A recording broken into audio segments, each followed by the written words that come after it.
Welcome to the Genius Factory. Enjoy the video. In this video, I will explain how to use Twitter API only way.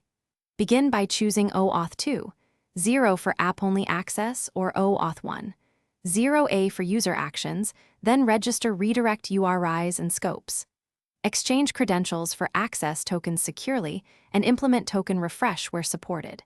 Test authentication flows locally before deployment and log token usage. Restrict keys to the minimum scopes required and rotate them periodically to reduce risk and maintain control. In this video, I will explain how to use Twitter API only way. Quick recommendation: upgrade your clean game with the Shark AI Ultra Robot Vacuum. It has voice control and maps rooms, so you spend less time cleaning and more time building. If you find this helpful, please subscribe and like, and check the description for the link and other deals. Casual tip: automation helps both code and chores. Now let's get back to the video. In this video, I will explain how to use Twitter API only way.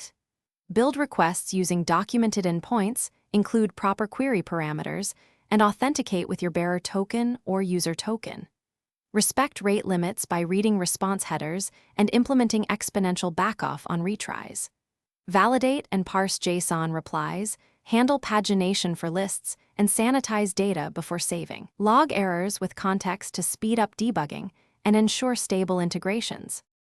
Thanks for watching. If you found this helpful, don't forget to like and subscribe.